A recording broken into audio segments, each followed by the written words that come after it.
Hi guys, and welcome back to the channel. Today I have a ton of stuff here on the counter in front of me because this video is going to be all of the equipment that you need to start cold process soap making. I've made a lot of soap making videos on this channel, but I don't think I've ever gone through the equipment before. And what's important to note about this video is that this is going to be the basics.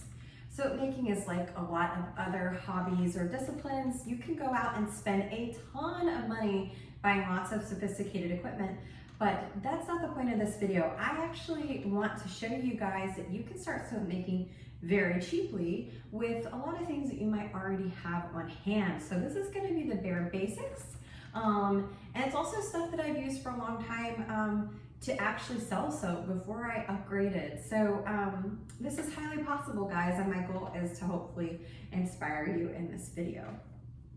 So first things first, I'm gonna start with safety and then just go through the various different items that I have. So when we're talking about safety, it has to do with working with lye. Now, I've got another video coming to the channel soon about how to mix your lye and going over lye safety specifically. So be sure you subscribe if you're interested in that. But let me just show you the equipment needed for mixing lye. So first and foremost, I have safety glasses. You can get these very cheaply. I think I got these at Walmart. I like these a lot better than the goggles. I did start with the goggles, but they were cumbersome and didn't feel very good. A pair of these glasses is just a lot more comfortable. So I have several pairs of these. The next piece of equipment for safety is gloves. I get these vinyl gloves on Amazon. There's really no way around this, guys. You have to wear gloves. Lye is a caustic solution and it will burn your skin, also burn your eyes. Now, of course, when lye is saponified and made into soap, it's no longer lye. A chemical reaction occurs, so it's very safe to use after that. But we're dealing with raw soap and lye. Next up, this is kind of in the realm of a safety tool, but more of a hygiene tool, and these are hair nets. Hair nets are so cheap. I bought a huge thing of these on Amazon like 5 years ago, and I use the same one over again a lot, so I don't really even expect to run out of hair nets in my lifetime. And the reason I mention that is they're so cheap, and why not use them? You'll probably see on my channel every single time I'm making something for sale, even for stuff for myself and friends and family, why not use a hairnet to keep your hair out of it? It's so cheap, right? Next, for safety, I have a soaping shirt. So you should always wear long sleeves. And what I've done is I just have this kind of lightweight flannel and I keep it in the closet where I keep my soap making supplies, and I just put it on over whatever shirt I'm wearing that day. And then I just wash it periodically. It's kind of like a painting bib or just something that I keep on hand. Like I say, it's just this flannel, lightweight flannel I've had for a long time. I would love to kind of upgrade and get a cute little lab coat. That would probably be fun for my videos, but just work with what you got. That's what I do. Now, one other safety item that I don't have here, but I'm definitely going to mention, is going to be a respirator or a mask. I usually mix my lye in an open air or a big room, but fumes are created when you mix your lye. It's an exothermic reaction. It gets very hot and fumes are released into the air that are harmful when you breathe them in. So some people choose to have a respirator. I don't. I just stand back away and give myself plenty of space, but it's a really good idea, especially if you are predisposed to lung conditions. Okay, the next thing that you're gonna need is a pot or a way to heat your oils. Oh, excuse me. Now, when I am doing really small batches of soap, like one log at a time, I just use a plastic bowl and I heat my oils in my microwave. But when I'm doing big batches, 40 plus or more bars of soap, I heat it in the stove because that amount of oil will not fit in the microwave. Some people also use Presto pots or crock pots to heat down their oils, but honestly, the fastest is for the stove. Yes, I do keep this separate. I never cook food in it anymore.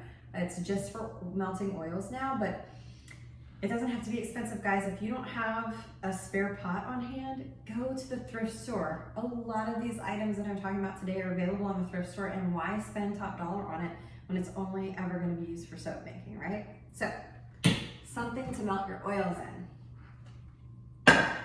Next up, let me refer to my list. Bowls.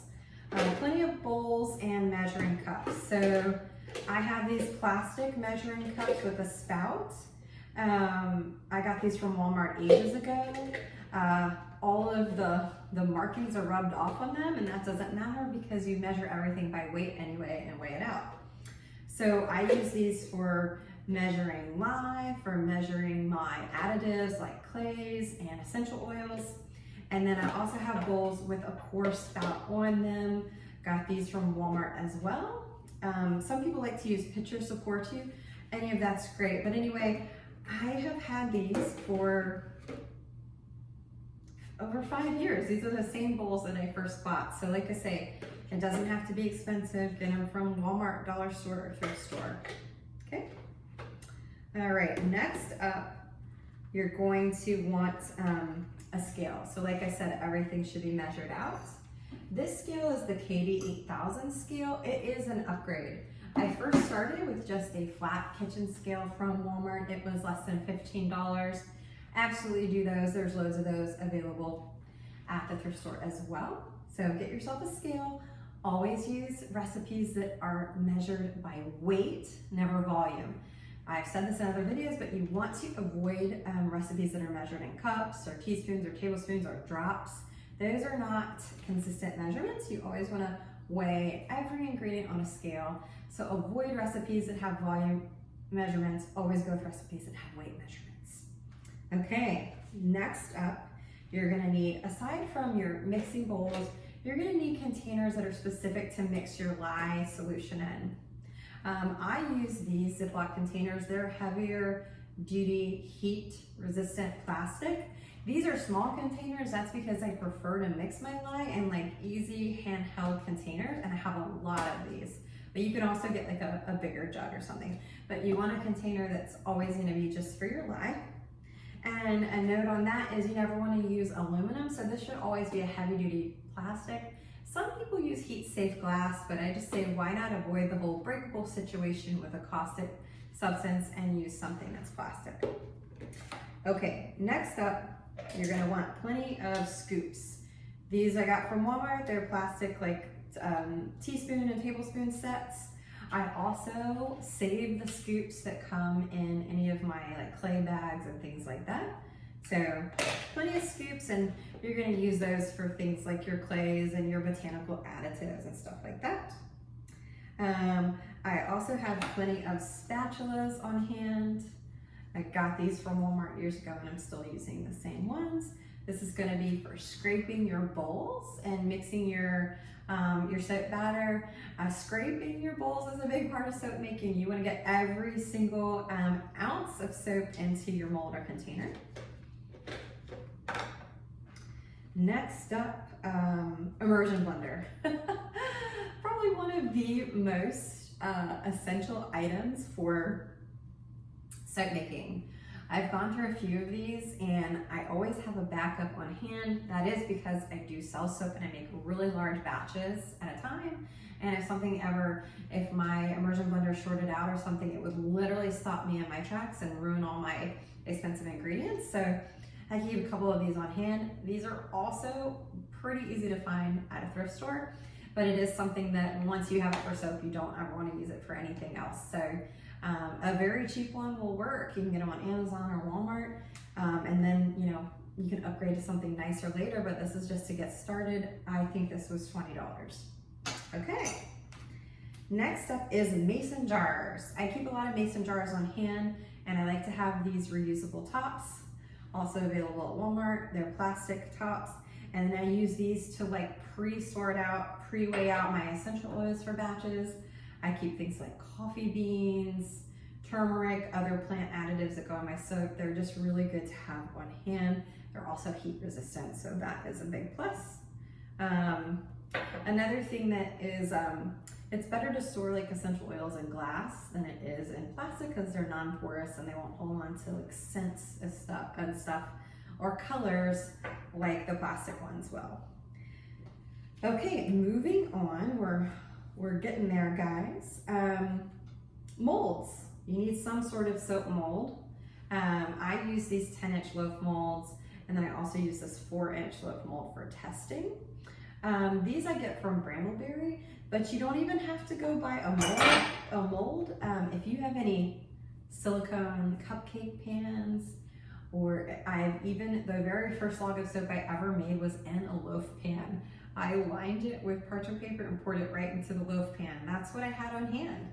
You can use empty milk cartons, Pringles containers. So anyway, there's a lot of things you can use for mold. If you have leftover candy molds that you're never going to use for food again, etc., etc. But you need a couple molds. I get these from Brambleberry.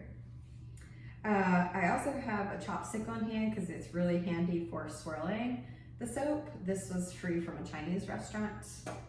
What else? My big mason jar I keep on hand because I fill it with water and then I put my immersion blender in here and run it a couple clicks, and it helps to clean it off in between different colors that I might be using. And it's just very handy to store it here out of the way in a safe place where it won't go all over the place. Okay, next up you're gonna want some type of thermometer. This is one of those Trigger laser thermometers. I also started with a candy thermometer before I upgraded to this, but this is available from Harbor Freight for also very, very cheap. And you just want to soak at specific temperatures for different recipes. So you want to have one of these on hand. And then last but not least, I got this from the dollar store. It's a notebook, and you want to keep detailed notes about your different recipes, batches, how they went, and always be seeking to kind of improve and hone this craft and this skill. So I hope I didn't forget anything, guys.